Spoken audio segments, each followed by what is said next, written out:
Hello everyone, welcome back to my channel. दोस्तों, आप में से बहुत लोग मुझसे कमेंट सेक्शन में मॉक टेस्ट के बारे में पूछ रहे थे कि मॉक टेस्ट कैसे देना चाहिए, कौन से देना चाहिए, अटेम्प्ट कैसे बढ़ाएं। कुछ लोगों ने ये भी पूछा था कि अगर मॉक टेस्ट में नंबर कम आ रहे हैं 30, 35, 40 तो क्या इस पेपर के बारे में सोचना चाहिए या नहीं। दोस्तों, मेरी आज की ये वीडियो सारे ही बैंक एग्जाम के लिए है। अगर आप बैंक एग्जाम की प्रिपरेशन कर रहे हैं तो ये वीडियो आपके लिए बहुत ही हेल्पफुल होगी, तो इसको एंड तक जरूर देखिएगा। चलिए शुरू करते हैं।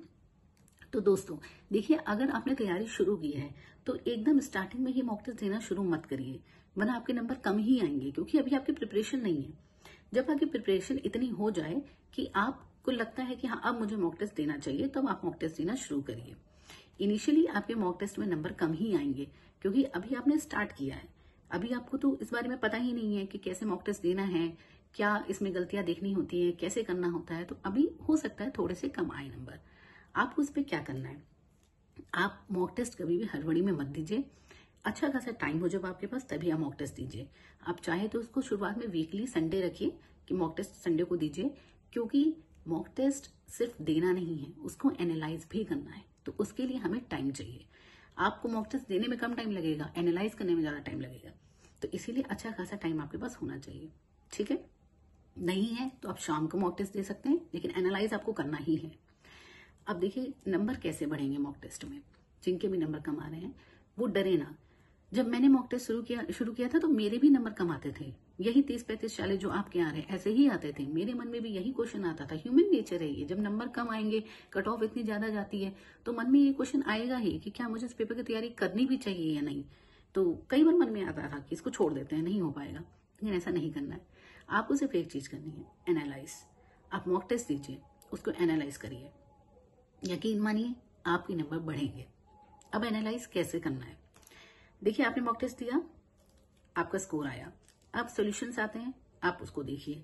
तो आप देखेंगे कि कुछ क्वेश्चंस ऐसे हैं जो शायद आप समझ नहीं पाए, वो कुछ और पूछ रहा था, या फिर कुछ क्वेश्चंस ऐसे हैं जो आप देख ही नहीं पाए क्योंकि आपकी स्पीड कम थी।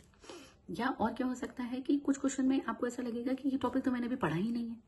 तो आपको क्या करना है, ऐसे टॉपिक की लिस्ट बना लेनी है जो आपने भी नहीं पढ़े। आपको अपनी गलतियों को नोट जरूर करना है। देखिए दोस्तों, जो क्वेश्चन सही हो रहे हैं वो आगे भी सही होंगे, क्योंकि आपका कॉन्सेप्ट उसमें क्लियर है। तो आप उस पर मत फोकस करिए, आप गलतियों पे फोकस करिए। जब आप अपनी गलती नोट करने लगेंगे ना, उसको सुधारेंगे, आपके नंबर बढ़ेंगे। क्योंकि मेरे भी बढ़े थे, ठीक है, तो आपके भी बढ़ेंगे। इसमें कोई डरने वाली बात नहीं है। शुरुआत में डर लगता है, सबको लगता है। ठीक, अब हम बात करें कि हमें कौन सा मॉक टेस्ट अटेम्प्ट करना चाहिए। बहुत सारे मॉक टेस्ट हैं। आप अगर ऑलरेडी कोई मॉक टेस्ट दे रहे हैं, आपको अच्छा लग रहा है, तो किसी को अटेम्प्ट करते रहिए। मैं अपना पर्सनल बता रही हूँ जो मैंने अटेम्प्ट किया था। तो मैंने अड्डा से शुरू किया था, अड्डा का देना शुरू किया था मैंने मॉक टेस्ट। तो इनिशियली मेरे भी नंबर कम आ रहे थे, फिर धीमे धीमे जैसे जैसे मुझे समझ में आता गया मैं गलती कहाँ कर रही हूँ, मेरे नंबर बढ़ने लग गए थे। सबसे ज्यादा जो मैंने दिया था वो था स्मार्ट जोन का था, टेस्ट जोन, स्मार्ट कीड़ा का था टेस्ट जोन। तो आप उसको प्रेफर कर सकते हैं। मैंने सबसे ज्यादा उसी से दिए थे, और थोड़ा सा हार्ड होता है उसका मॉक। लेकिन आप यकीन मानिए, जब मैंने उसको देना शुरू किया था मेरे बहुत कम नंबर आते थे, और जब तक मेरा मेंस आने वाला था तो उसमें रैंकिंग होती है, मैं टॉप 10 में आने लग गई थी। इतना मेरे अंदर चेंजेस आए थे सिर्फ और सिर्फ एनालाइज करने की वजह से। शुरुआत में जब मैं मॉक दे रही थी तो मैं भी यही गलती कर रही थी जो आप कर रहे हैं, मैं एनालाइज नहीं कर रही थी। मैं सिर्फ मॉक देती थी, नंबर देखती थी, फिर मॉक देती थी, नंबर देखती थी। नंबर में कोई चेंजेस नहीं हो रहे थे। वो कैसे होते, जब मैंने अपनी गलतियों को ही नहीं देखा था। तो आपको क्या करना, अपनी गलतियों को देखना शुरू करना है। प्री में क्या करना है, आपको स्पीड आपको बढ़ानी है। तो उसके लिए आप क्या करें, अड्डा, टेक्स्ट बुक जिसके भी आप दे रहे हैं उसके लगातार दीजिए। मैं क्या करती थी, मॉक देती थी, एनालाइज करती थी, मॉक देती थी, एनालाइज करती थी। तो क्या होता था, मेरी स्पीड बढ़ने लग गई थी, मुझे समझ में आने लग गया था कि कैसे करना है। प्री के लिए मैं एक दिन में काफी सारे मॉक देती थी। आपके पास जितना टाइम हो आप उतना दीजिए, क्योंकि मेंस का मॉक जो होता है वो बड़ा होता है, तो उसमें थोड़ा टाइम ज्यादा लगता है।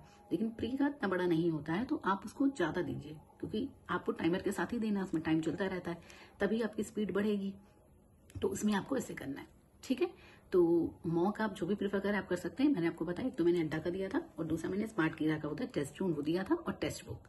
इनमें से आपको जो प्रेफर करना है आप कर सकते हैं आराम से, ठीक है। और डरना नहीं है, शुरुआत में नंबर कम आएंगे, ठीक है। तो मॉक टेस्ट में नंबर कैसे बढ़ाएं आप समझ गए, एनालाइज करके, ठीक है। और ऐसे ही मॉक टेस्ट देते रहिए, तैयारी करते रहिए, और मेरे चैनल पर बने रहिए। मेरे चैनल को सब्सक्राइब जरूर करिए। आगे आने वाले टाइम पे मैं और आपको इन्फॉर्मेटिव वीडियो प्रोवाइड करूंगी, मोटिवेशन से रिलेटेड भी और बैंक से रिलेटेड भी। बेल आइकन को प्रेस जरूर करिए ताकि आपको वीडियो मेरी टाइम से मिल सके। ठीक है, stay connected, stay tune. Thank you so much.